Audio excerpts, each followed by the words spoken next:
Hi everyone, and welcome to Human Design 101. I'm Paula Fehrmann, your host, qualified life trust coach and human design fanatic. I guide my clients to become their own experts by understanding and, more importantly, living their design. When I first came to human design, I was so overwhelmed by the triangles, squares, arrows, and numbers in the chart that I didn't touch it for more than a year. However, my human design experiment has been the most important transformation in my life, which is why I want to show you how you can use your design as a simple tool to heal, transform, integrate, grow, and ultimately become your own expert. No more looking for the experts outside of you. Keep listening and learning here on the podcast, reach out for private coaching, or book a chart reading with me. Let's talk Human Design 101. Hi everybody, and welcome back to Human Design 101 today for a very special episode as the start of a new series that will be here monthly, which is Accept and Reflect with Lea and Paula. I have Lea Christine Besemer here with me today, a good friend and fellow Human Design Astrology junkie. And we have brought this series to you with the aim to provide you realistic insight into solutions and tools and share what we're going through a human design and astrological lens, I guess. To remind you that whatever you're going through, you're not alone, to empower you to go through what you're going through, and ultimately to remember that whatever is happening for you and not to you, and life is working out in your favor. Hi Lea, how are you? Hello, I'm so excited. I'm good. I'm very, very curious to see what's going to come through us today. I feel like when two projectors are talking, it's always like a therapy session. Yes, indeed. And thank you for mentioning that. We are both projectors, guys, for the listeners who don't know us yet. So, and we've chatted already a little bit before we clicked record. And basically, we could have just given you what we already talked about. But let's see what happens. If you had to look at the last few weeks and kind of reconvene or find a theme, something that you're going through, what would it be? It would actually be to accept and reflect. Great. Done. See you I next month, guys. Exactly. That's it from us. I think acceptance is a huge topic right now. And I know that you're also I think we're always going through something. And at the same time, we're always wanting to not go through something. And then we're like, oh, if this state has been reached, if I have that amount of money, if I have my partner, if I have my new home, then everything is perfect. But that's just not how life is. So that's why accepting what is and then thinking about, okay, if it doesn't change, if it just stays the way that it is, like, how can I live with it? How can I make it fun? Like, how can I rearrange maybe my thoughts, my perspective around what is so that I enjoy the process of life? Mm-hmm. And that was very abstract. To be more practical and precise, I think for me, the theme of this year, and I mean, we're now in the quarter of duality, which is all focused on relationships. I feel like the last Mercury retrograde has been very heavily, for me at least, focused on relationships. So a lot has been coming up around a past relationship, to start it again or to let it go, and then hitting a few limitations, having to accept the limitations, feeling like, okay, but there's something still that pulls me to that relationship, but I have to accept that right now there's just a blockage, whether that's temporary or permanent. I don't know. But for now, I just have to accept that it is what it is. And yeah, so I think that's my theme for the last months. What is it for you?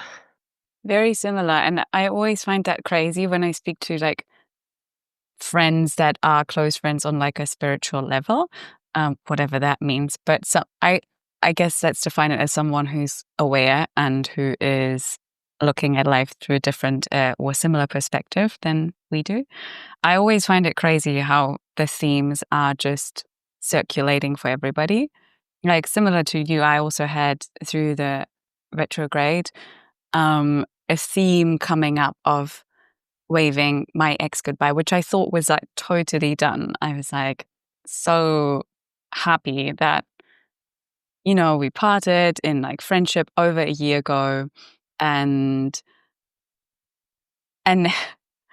this feels vulnerable to share, but here we go, we'll just do it. And then he told me that he had a new girlfriend, and that brought up so many feelings for me that I didn't expect would come up. I was like, wow, for some reason I feel like a sense of now being replaced, of like not having been important enough to, I guess, stick with that and like remember that. In my mind it was like, oh, okay, someone is like, if someone is moving on from you, you weren't quote unquote good enough. And obviously that is total bullshit, but these situations allowed me to really see that.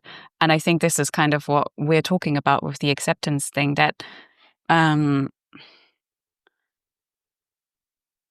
these things need to happen so that we can see what kind of BS stories we're still listening to, which is, oh, my value is tied to whether my ex still wants to be with me or not, or whether someone is in a new partnership or not. That I know it was different for you, but that was my story. And yeah, I'm actually really grateful that it's been brought up. And yes, like when you just said this, we're just in the quarter of duality now. For the listeners, we're speaking the human design quarters. There's 4, and everyone has like a different theme. And this one is all about relationships. And I'm born in this quarter, so this is where I feel most at home. And I was giggling when you said that, because what's going on in my life is, yeah, it couldn't be more into that direction. Like people are flying in front, left, and center, and I get to practice so much, and it's so fun to for me to make this like a really about levity, because I've got Saturn in the 7th house. That means. Do you want to explain what that means for the listeners, since I've already talked for a little bit? I can try to explain it in what I think it means, because for me, everything in astrology and also human design, I don't want to talk about what I read. I just want to talk about personal experience, because that feels it's mine. So I haven't observed, I would say, enough people to truly be like, okay, this is really how I see it, but I can share from the bits that I have collected. So for me, Saturn is is an energy of discipline. Don't eat the cookie now. Wait until I come back, and then you get 2 or 3 or 4. It's about delayed gratification. And when you have a planet like Saturn in your 7th house, and the 7th house is the house of relationships, one-on-one relationships and connections, doesn't have to be just romantic, but it can also be friendships. It can be just in any context you have a one-on-one relationship with someone. Then it basically means that you're learning through discipline, through integrity, how to bond in a way that is sustainable for you.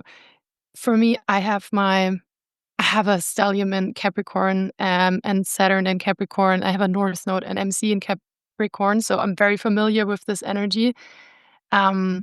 And it can sometimes be a little bit frustrating, because what other people may seem to get away with, who maybe don't have this strict teacher in the area of relationships, you're like, why is someone else just floating into a loving relationship without having to learn such hard lessons? Why is it sometimes so, like a chewing gum, So Hmm. it's a little bit of a drag, and that's what I would love to hear from you with time. And are you in your Saturn return right now? Or you Yeah, I'd say so. It depends Okay. on, because Saturn has moved into Aries, but now has moved back into Pisces. So it depends on who you ask. I Mhm. was for a little bit, and then I'm going to be again in 2026. Yeah, but I'd say if you look at it through the lens of, okay, 2 years in, 2 years out, definitely I'm in the peak of it. Yeah.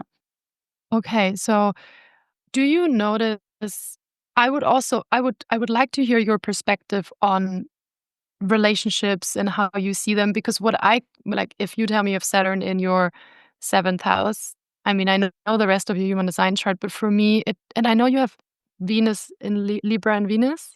Virgo. Virgo, okay.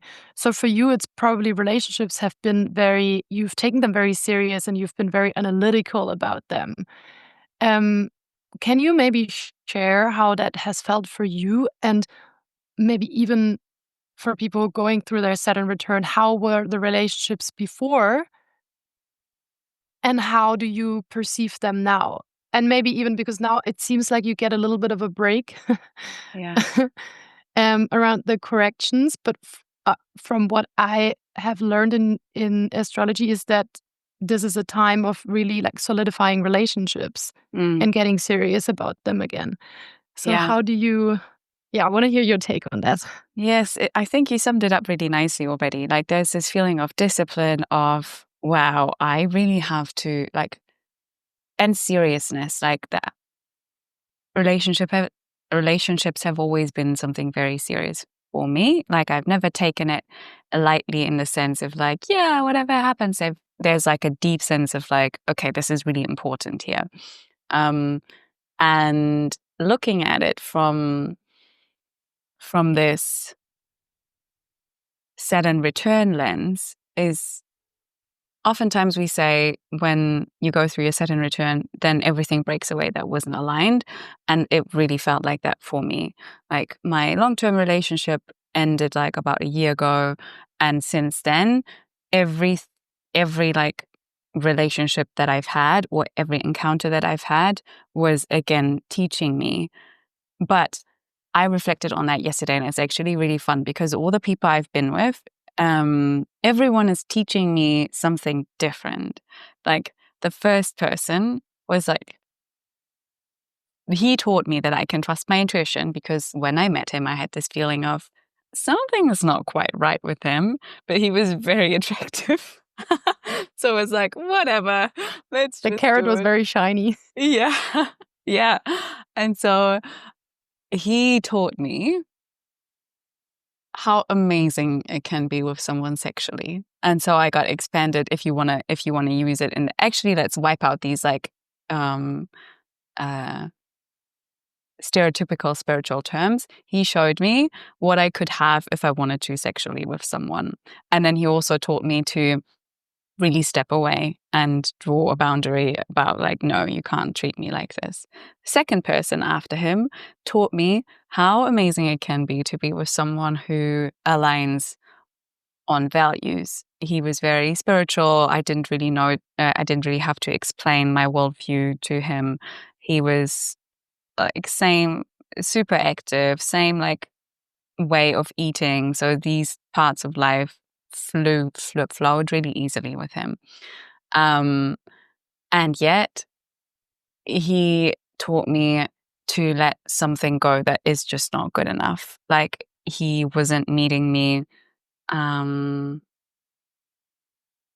how do I say that? In At the emotional depth that I needed him to. He wasn't emotionally mature, even though he should have been given his age. So waved him goodbye. Next person is teaching me how amazing it can feel when you're being cherished in a way, and there's this like emotional warmth now. So we will see. And so I feel like every person that is coming in is like bringing a new level, which is so fun. I'm like, yeah, whatever this is going to be, whatever is happening, it feels like I'm really learning lessons. And this is to me the energy of Saturn. Plus, there's an app called Chani. It's an astrology app, and she has a Saturn return course in there, which I think is a great start for you guys. If you're listening, you're like, I want to learn more about this, you can check this out. And she said when you have Saturn in the 7th house, like I do, you're often attracted to authority, daddy type figures. And when she said that, I was like, oh my God. You couldn't have hit the nail on the head more. Like, this is so true for me. It's like the energy of someone being able to step into that and be that provider. This like, I'm going to look after you. And of course, I'm I'm an independent, strong woman. Like, I have a stance in any relationship as well. But this is something I'm really, really attracted to. That's so interesting. Because also from the people that you dated in the past, there's a red string going through their characteristics. I have Pluto in my 7th house in Scorpio. And as much as obviously I need a lot of depth and I need a lot of emotional intimacy and closeness. Mhm. I'm not I don't I don't find people attractive that don't have their shit together, that are always in like turmoil or transformation. I mean, we're always in transformation on some level, but um I've reflected on that in the past days, because they say that the sign in your 7th house is basically your ideal partner. And for me, that's just not deep enough. It's not thorough enough, because you have to look at so many other aspects as well. And as much as I like, when I look back to my previous partners, and I mean, this is also because of my chart, I'm a cross of tension. I'm born under the quarter of mutation. I have the gate of the fighter in my sun. I have Pluto in the 7th house. So every connection that I have, like, I don't do casual. I have Venus in Capricorn. Like, I'm so not interested in casual sex, casual dating. You're either obsessed with me. Okay, this is a bit too much, because I also have my Mars in Taurus, and I don't like it when they're obsessed right away. Like, my value is now like deep interest without pressure, because obsession is nice, but you don't want to feel that pressure. It just needs to feel like this. The communication of like, whether it's body language or actual language of I want you, but there's no pressure, just this like warmth. I love that. I think it needs to be a dance, and it needs to be clear that you want to dance together. Within the dance, there can be unexpected moves, or like, ooh, are you going to take a step forward or backward? There can be a little bit of a, like a power play, and trying to understand each other's energies. But for me, what needs to be super clear is that someone is interested in building something. Like, I wouldn't feel safe, and this is maybe my Venus Capricorn speaking, I wouldn't feel safe or I wouldn't even want to invest my time in someone that doesn't even know what they want. So here's a question for you though. What if, and I'm sure you've experienced this before, and that's what I'm asking myself, what if you're hanging out with someone and you are generally interested in that, but throughout the time you spend together, you're just feeling like, oh, this isn't gonna work out. And like in the beginning, you never know, you just don't know the other person. So how do you, like, what's your stance on that? Do you understand what I'm asking? Mhm. Mhm. It's a very good question because it's something that Paula and I, we both have Gate 21, and this is a huge awareness around freedom, control, and autonomy. So we both really appreciate being free. One of my love languages is actually that someone gives me space without me feeling like they're gone, like Yes. space with connection. Yeah. Like a Um, parent relationship to me, ideally, or really good friend. Like when I don't hear from you for a week, I'm not going to think, oh, she hates me now and she doesn't want to be friends with me anymore. But it's just like, oh, yeah, okay. There's still. yeah, or like, hey babe, don't worry, you go on your whatever Asia tour for a month or 2 months. I'm gonna join you at some point, but I want you to have fun. That for me is like there's an understanding that we're both individuals with needs, and in order to make a relationship work, I don't believe that you sometimes have to be, oh, but we need to force it, because sometimes that's just what's breaking it. So I really appreciate when someone says, hey, you want Thai? I want Italian. Why don't you go grab Italian and you get your Thai, and then we meet together in the park and we eat it there. Something like that. Mm-hmm. So when you have that kind of awareness, um, for me in the beginning, it was like I had such an ethical conflict because I want to be super upfront and clear and say, hey, and just let the other person know at all times where they're at. And then at the same time, I was like, I don't know myself. So how do I approach this? I know I feel really, I have this huge responsibility to be fair. Um, because otherwise my consciousness just wouldn't let me. I don't know. It's just like, I can't.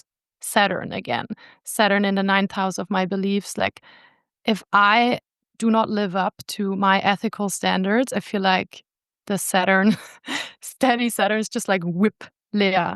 This is not your standard. You're not doing that.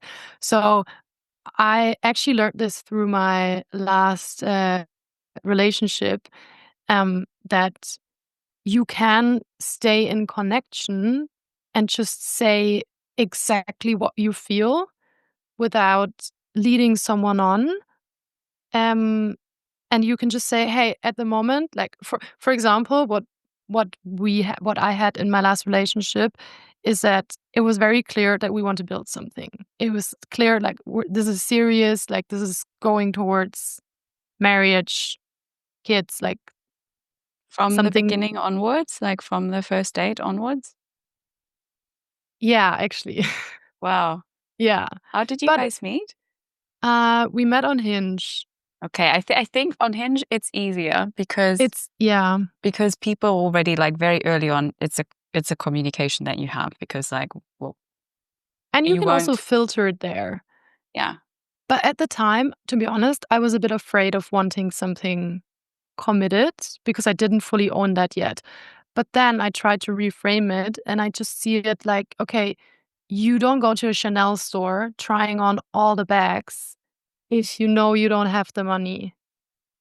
I don't know. It depends on who. I mean, or you could say, oh, I want the bag, but I can't pay for it or something like that. And to me, it's just, you need to know what your terms and conditions are for getting involved. Because for me, my relationship was super, super intense and super deep. And especially as a projector, we can get really entangled in the other person. So to detangle that again, it needs to be worth it. Like, there's pain involved, there's a lot of sometimes grief involved. And I need to, yeah, I, I need to have gotten something out of it in order to go through that. So what my ex always did, he was like, this is how I feel, and this is like, how do you see it? And we were just talking about it. Mm-hmm. And there was no, and because it was so open, it didn't even build up that power dynamic that tipped over into manipulation. Yeah. Well, that's a thing because I've learned that with a guy I was like a while ago. I was initiating all of these conversations. This is how I'm feeling. This is what I'm going through. And then he was meeting me there sometimes. And later on, I realized, well, this is also me trying to control and manipulate what is going on because I'm just wanting to pull it out of him 24/7. But how would I actually react if I was trusting? But then I could also say again, I didn't trust because I already knew that something wasn't going to work out. But it's like it is so nuanced, and yeah, I think having a good communicator makes things 1,000 times easier. But then I also have to touch, how do you say it? An meinen eigenen Hut fassen. I have to be, I don't know, how do you say that in You have English? to grab your own horns, or like, I don't know, what's the translation here? Oh, that's good. Stand by Okay. your own rules, or yeah. Yeah, and I'd have to be really honest with myself and be like, yeah, okay, but sometimes I don't want to be honest. Like sometimes I don't feel ready yet to communicate whatever is going on, like because I don't feel safe enough yet. And so it's okay for the other person to have that too. And yeah, I um, totally agree. I think in any case, even if you don't know, communicate that. yeah, If you know you don't wanna talk about it, communicate that. Just hmm share what's alive inside of you. You don't have to go into details. So, for example, I am someone that processes a lot in solitude before I share. I want to organize it in my head first and know where I stand before I bother someone with, yeah, with my confusion. And that can also sometimes tip over to, I feel like before I communicate something, I need to already come with a solution. And before I don't have the solution, I can't communicate. I think we all are on a spectrum. hmm Um, but yeah, I think the most important is just to, I feel like in every relationship, you probably have someone that finds it a bit easier to talk about these things, and then they help the other person to pull it out. Um, but yeah, it really depends. Some people, and that's where I don't relate to that. They just don't want to talk about that at all in the beginning. They just want to go with the flow and they want to see where it goes. And for me, it's like, no, I hmm need to know where the flow is going. Where is the flow going to?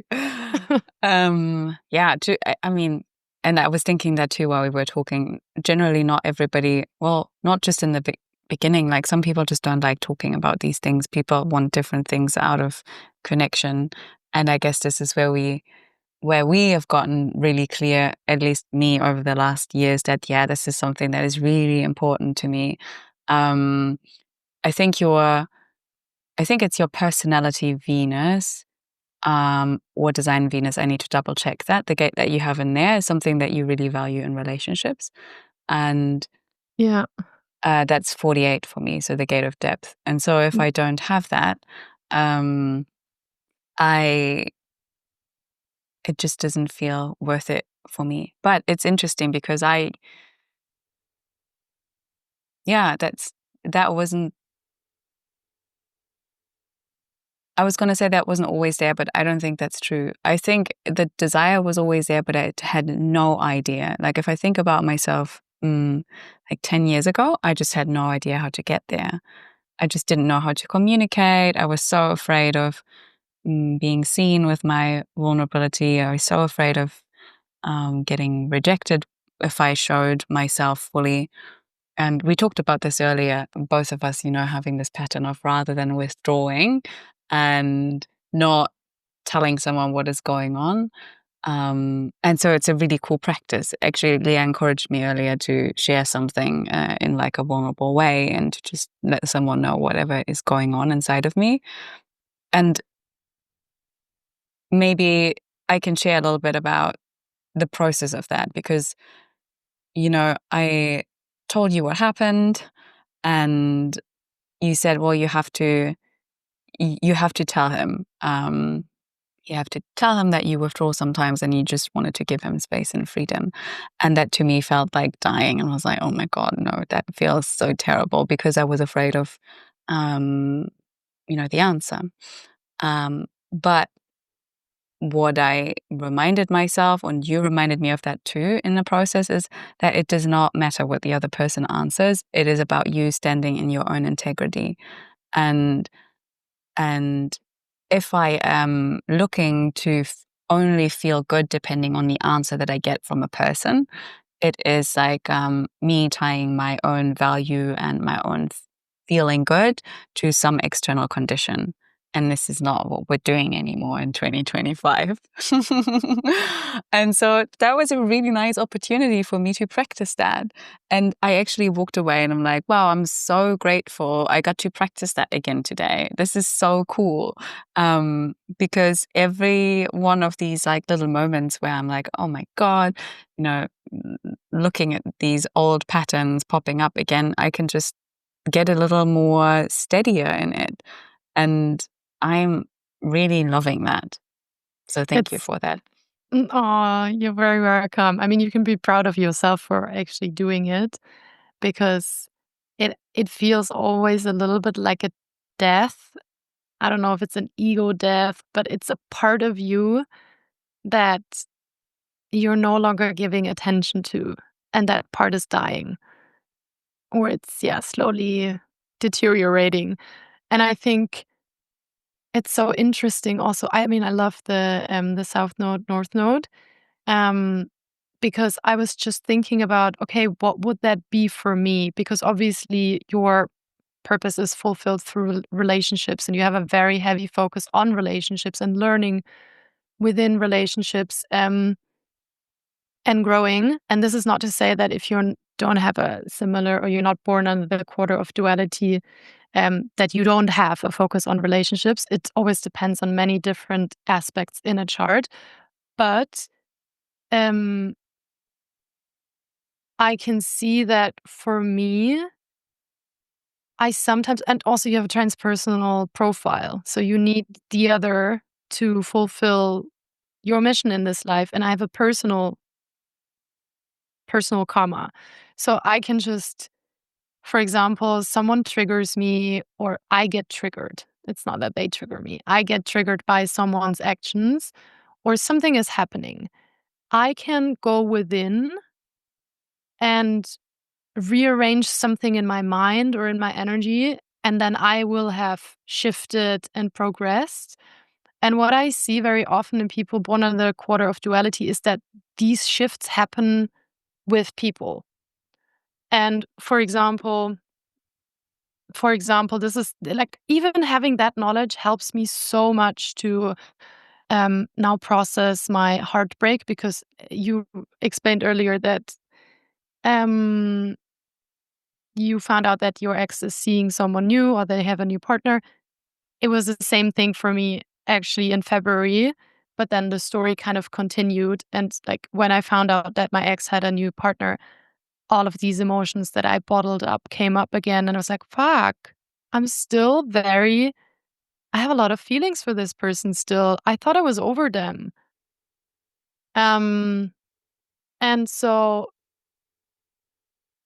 of course, like, a victim story came up. Why has he moved on? We've been in touch. Like, we've been leaning on each other. How was he already open to dating someone new? Like, I didn't even want to hear anything from men. And I'm very loyal to one person unless I like have processed that. I'm like, okay, no, I just don't need that right now. And then I reminded myself that he's also born in the quarter of duality. He has a Venus Libra. There's so many, a stellium in the seventh house. Like, so many aspects in his chart point to he is going to learn with people. Hmm. And it doesn't mean that just because I don't have a new partner yet, that I'm not learning and growing um, just as much as he is. People just have a different way of evolving. Some do it with people, some do it in solitude, some do it with rearranging their thoughts or therapy or whatever it is, or maybe throwing themselves into work. And I think this, even me analyzing the relationship and analyzing what I need, how he works, not projecting any unrealistic expectations onto him, I really wouldn't have been able to do that so clearly without human design or astrology, um, because it really shows the limitations of people. And yeah, I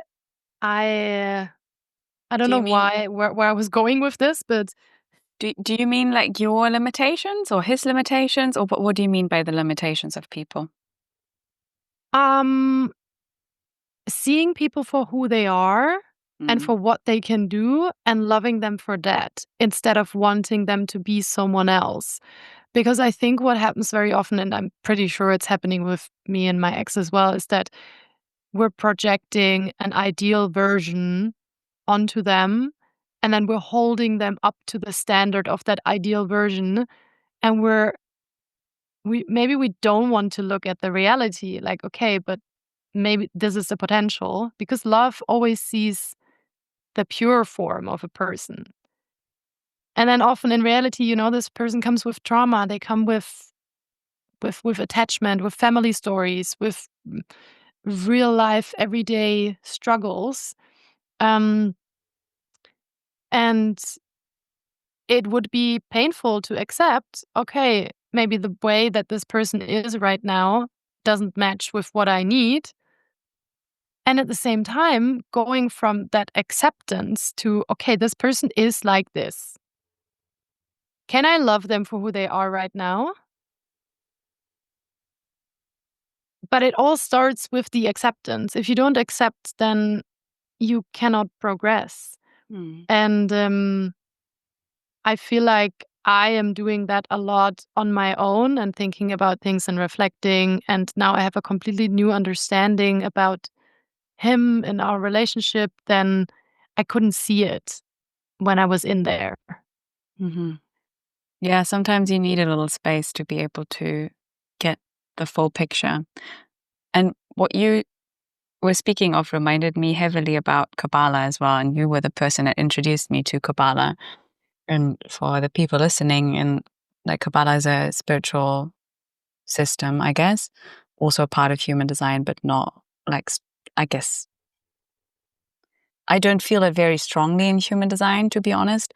But the teachings of Kabbalah say that every moment is designed for you to get yourself to the next level. And sometimes I struggle with that a little bit because I'm like, but what am I failing? What if I'm failing the test? What is the thing that I need to do? And I feel like when I'm in these spirals, I'm already out of what actually is important. But important is that we realize, oh, cool. Well, there is some opportunity here for me, and there is some opportunity mm, to maybe feel a feeling that I didn't really want to feel, or recognize a story about myself that I didn't think I was subscribing to. Um, and yeah, if I look at my last 6 months, or if you look at your journey with your ex, I feel like all these things need to happen before someone new can come in. Because if we were, if we were still entangled with all that stuff, it just, yeah, wouldn't work. Yeah. Yeah. And I think I actually wanted to ask you this because I mean, we're both fifth lines and we always want to create formulas or concepts that we can then share that people Yeah. can adopt. I am very obsessed with the incarnation cross and everything that comes with it. And one aspect of an incarnation cross is the quarter that you were born into.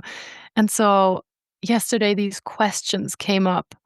Um, what each quarter can ask themselves whenever they're going through a tough time in order, like, how can they navigate it, um, based to make sure that they're actually staying or focusing on what's really important to them and their journey and their life.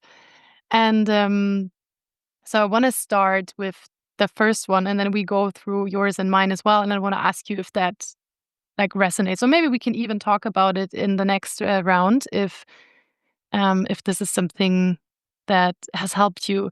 So the first quarter, so if you were born, I don't have the dates here, but between February and May, so you're either Aquarius sun, Pisces sun, Aries sun, or an early Taurus, then your question in life is to understand or not. Do you have clarity on something or not? What can you do? What do you need to do to get clarity? That's basically a huge theme of your life. Then the second quarter is the people who were born between May and August. So you're either a late Taurus, Gemini, Cancer, or an early Leo. Again, I'm talking about sun sign, not rising. And your question in life is to create or not. What's blocking you from creating something? Where are you keeping things inside and not letting them out? Huge topic for these people. Then people born under the third quarter, that is your quarter, and that is all. So from August to November, late Leos, Virgos, Libras, or early Scorpios. And then the theme or the question for your life is to bond or not to. What's blocking you from bonding? What's blocking you from building intimacy, from connecting? And how can you remove the blockages? Or maybe even you need to end a bond. That's very relationship focused. And then the last quarter, that's my quarter, that's people born from November to February. So you're either a late Scorpio, Sagittarius, Capricorn, or early Aquarius. And the question for these people is to stay the same or leave and transform. And when I like this focus has helped me so much in the past weeks, because I realized why, for example, when you are reconnecting with an ex and my ex is just like you, born in the quarter of duality. So the question is to bond or not to. My question is to leave, let go, or transform, because that's, like I'm a transformer. And so when you come back together, he's asking himself, should we bond again? I'm asking myself, what can we change? What can we transform? Like, what can we leave? And so we're coming at the question with completely different perspectives. Yeah. And like knowing his perspective and what he wants to do and achieve is helping me so much to realize that maybe in order to get to the next level, I need to let it go. Because I'm not getting something new out of sticking to something old, and because I need to transform. And so the way to get back with someone, even if that's not your intention, is always first to let it go. For me. Mm-hmm. It would be maybe different for you, but yeah, that has helped me so much to just be like, okay, Lea, let something old die so something new can come. And for you, it's like a little bit blurry because you can still let something old die, but the focus and the intention is always on the bonding. Yeah. And like, I remember when I must have been like 21, and I was seeing my Heilpraktiker, which is Holistic practitioner. naturopath or holistic, naturopath, yeah. Yeah, holistic practitioner. He was doing all sorts of things like reflexology, but also kind of talk therapy and all sorts of things. And I had just,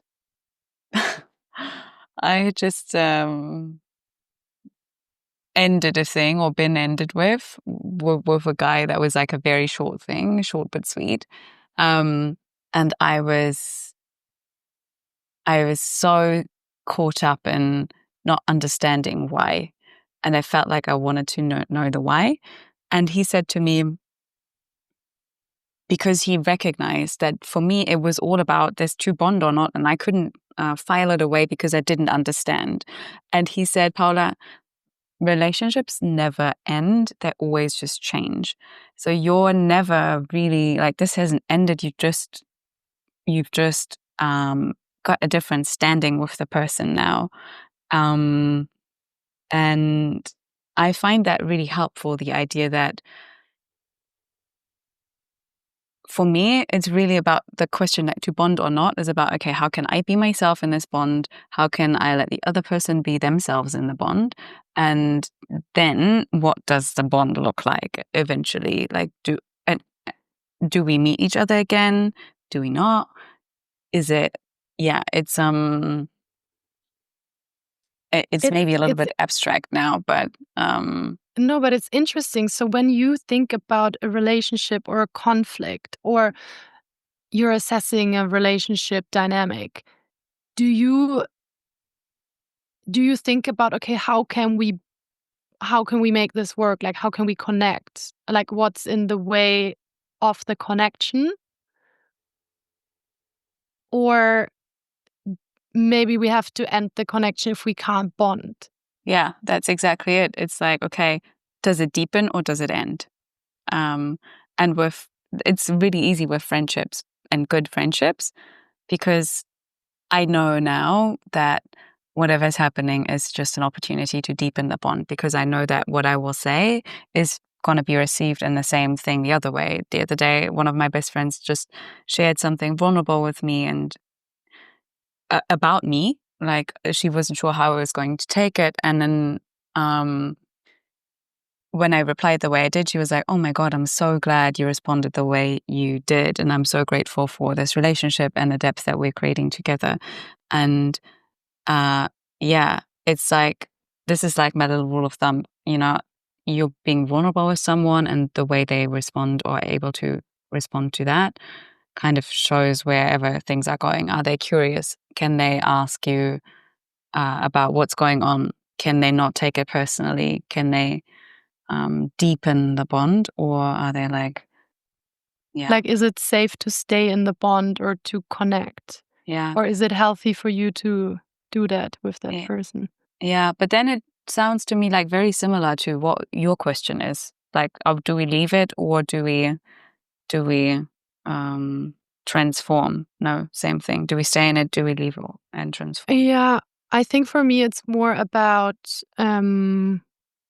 Maybe more than just relationships. up leveling.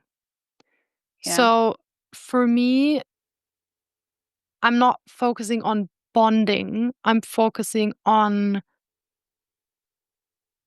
honesty about what needs to change so that we can get to the next level of intimacy. For me, it's always connected with addressing something that needs to change or needs to be let go of. And I assume, I mean, from the observations of my ex boyfriend, it was always about growing closer together. Like, for example, we would have a conversation and then he would feel, oh, we're so bonded. But for me, I'm like, no, it's not done until the behavior has changed. It's not done until the pattern has changed. That's when I feel we're at a new level. You know what I mean? And Yes, 1,000%, because I'm the same. I would feel like nourished by just having the conversation and being mm, open with one another. Whereas for you, you're like, yeah, that's not it. Like, it's a step in the right direction, but it's not the thing that is that's the satisfying for you. preparation. Yeah, Yeah. yeah, yeah. Yeah. Interesting. And just understanding how people work different, it just helps so much to not judge that, like me knowing that, for example, for someone like you, that is already enough. I don't want to say already enough because it makes it sound like mine is like the ultimate It's just whatever. different. Yeah, it's just It's different.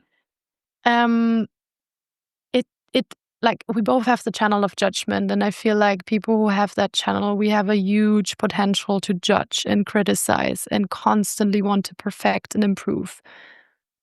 And having an awareness around the differences of other people is just helping so much to lean into love and acceptance versus you're wrong, you have to do it my way, you're a bad person. And then there cannot be any bonding. There cannot be any intimacy if you reject parts of your partner because let's say you think there's a part of your partner that is foully, you don't want to merge with that foully part. So Energy. you have to Yes. transform it into love. Yeah, and I agree because I think again, also learning of the last few months that I want to look at people, whether it's like people that I don't know at all, work, colleagues, clients, people I date, whatever. I want to look at them through the lens of like generosity and love, not within like trying to pick out whether they might be X, Y, Z, but just like, cool, this is what's happening, this is how they're showing up, and I am choosing to see the good in that. And if I can't see the good, then I will communicate about what's going on, which obviously I say that so easily. It is not easy, but yeah. Yeah, I agree. You either can accept it or you can't. And if you can't accept it, then instead of staying and resenting and hating, you have to end it. Yeah, agreed. Like this, yeah, it's like how much do you value your own energy and who do you give access to that? We had that conversation early on before we went onto the call about giving people our numbers or not. Which is also just been a great practice for me to be like, no, I actually won't do that if I don't feel the want to do that. But anyway, I feel like we should wrap this up now. And also we had like a great conversation around projectors and sex before. And I think we should talk about this next week next month in the next episode. Yes. Nice. Let's see. Let's Okay. collect some experiences. Yes, we will. Okay, Lea, thank you so much for this conversation. I really enjoyed it. And I think it's going to be, or I hope it's going to be clear for the listeners and that you guys got some nice takeaways from, you're not alone, and some ideas of how to tackle whatever you're going through. And if you need more support, you know where to find us. Thank you, Paula. Thank you so much for being here today and listening along to Human Design 101 with me, your host, Paula Fehrmann. I trust that you received exactly what you needed from today's episode, and I love how the universe matched us today. If you enjoy listening and learning with me, please leave a review wherever you are listening to this podcast so that more people can unlock their true selves and ultimately become who they were meant to be using human design. Until next time, lots of love and bye-bye.